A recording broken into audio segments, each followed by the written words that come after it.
We mzee, hebu nikuulize, ati kumbe AIPCA inakuanga ni church ya gava, like church ya gava, like hiyo ni gava inaion, ama ni namna gani? Nilisikia Amri Jeshi amesema jana akiwa pande za Meru. Mazee, jana akiwa pande za Meru alikuwa anasema aje, ati vile hii kanisa ya AIPCA lazima ikuwe na headquarters wapi? Nairobi, because Amri Jeshi alikuwa anasema kama yeye ndio kiongozi wa serikali na hii AIPCA ni church ya serikali.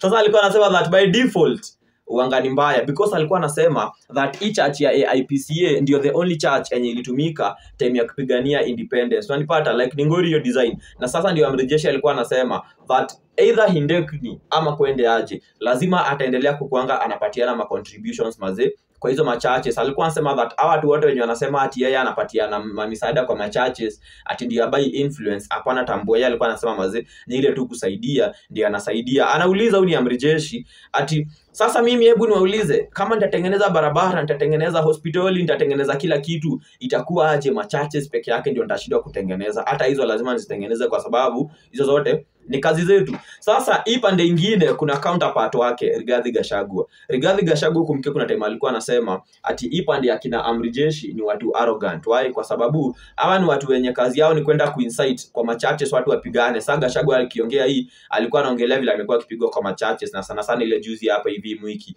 alikuwa anasema inakuaje ama jamaa wanaenda wanapiganisha watu kwa makanisa alafu wanakuja kuwapatia pesa ati in terms of kuwachangia harambee. Kwani ase wadhani watu ni maduanzi namna gani?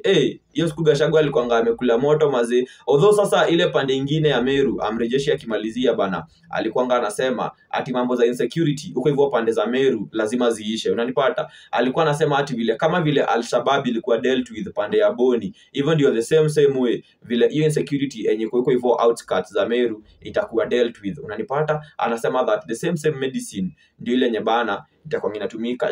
Hebu nikuulize, hii kama kujenga headquarters za hii church Kanairo, hizo ni vitu wajua. Time niliona Njugush akiwa pale Citizen akisema ati we are working with the government of major minor. Juu serikali inafaa ijengee kanisa headquarters Kanairo, ama kanisa inafaa shikanisha sadaka mpaka zitoshe. AIPCA zenye ziko Kenya hata kila mtu akaambiwa atoe 10% ya sadaka yake ya mwezi, si wanajenga headquarters ama namna gani, si ndio?